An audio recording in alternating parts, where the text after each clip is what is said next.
En este video revisaremos las características, estructura e importancia de los monosacáridos o azúcares simples. Los monosacáridos, como ya lo hemos dicho, son los monómeros de los carbohidratos, son las unidades básicas de todos los carbohidratos. Y los monosacáridos son pequeñas moléculas formadas solamente de carbono, de hidrógeno y oxígeno. Específicamente contienen un esqueleto de 3 hasta 7 átomos de carbono, como podemos apreciar en esta figura. Como pueden ver, tenemos una molécula formada por 1, 2, 3, 4, 5 y 6 carbonos. Más adelante le vamos a dar el nombre que corresponde, pero fijémonos primero en su estructura. Aquí tenemos un monosacárido de 6 átomos de carbono. ¿Pero qué características tienen ellos? Cada carbono, excepto uno, va a estar unido a un grupo funcional. En el primer video del curso de biología revisamos grupos funcionales. El grupo hidroxilo es aquel donde encontramos un oxígeno unido a un hidrógeno. Entonces fíjense, cada carbono excepto uno. Aquí tenemos el segundo carbono, un grupo hidroxilo. Tercer carbono, un grupo hidroxilo. Cuarto carbono, un grupo hidroxilo. Quinto carbono, un grupo hidroxilo. Sexto carbono, el grupo hidroxilo. Cada carbono, excepto uno, el primer carbono, no está unido a un grupo hidroxilo. El primer carbono está unido a un hidrógeno y los otros dos enlaces a un átomo de oxígeno. ¿Cómo denominamos a este grupo funcional CO? Este grupo funcional CO lo denominamos grupo carbonilo, es decir, siempre vamos a encontrar en los monosacáridos esta estructura. Solamente uno de los átomos de carbono, en este ejemplo es el primero, puede ser cualquiera de ellos, uno de los átomos de carbono no está unido a un grupo OH, sino a un grupo carbonilo.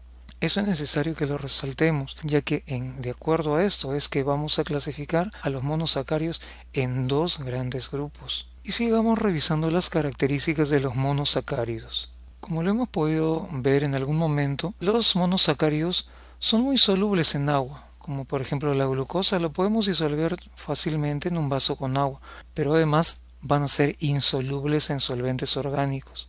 Y también hemos podido apreciar que la mayoría de ellos tienen un sabor dulce. Es la característica casi fundamental de los monosacáridos. Y en nuestro organismo los monosacáridos van a poder ser fabricados a partir de compuestos que no son carbohidratos.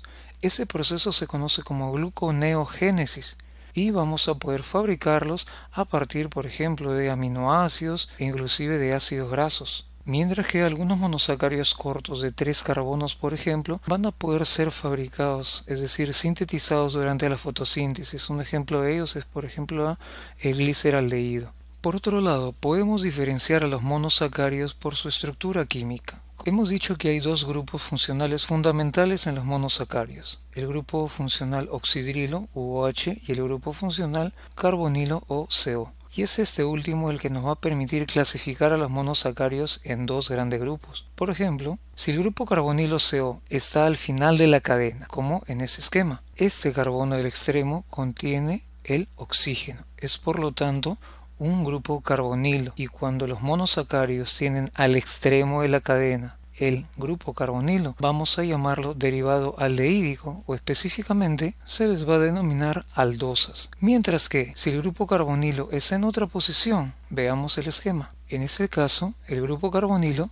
se va a encontrar no en el extremo, sino en este ejemplo en el segundo carbono. En otra posición que no sea el extremo, a esos monosacáridos los vamos a denominar derivados cetónicos y su nombre específico será cetosas. Si el grupo carbonilo se encuentra en el extremo de la cadena, será una aldosa, mientras que si el grupo carbonilo se encuentra en una posición que no sea el extremo, como vemos acá, ¿cómo vamos a llamar a esos carbohidratos, a esos monosacáridos? Los denominaremos cetosas. Entonces, los monosacáridos van a estar clasificados en dos grandes grupos, tan solo por la posición del grupo carbonilo, aldosas y cetosas. Como indicamos, los monosacáridos están formados por 3, 4, 5, 6 o 7 átomos de carbono.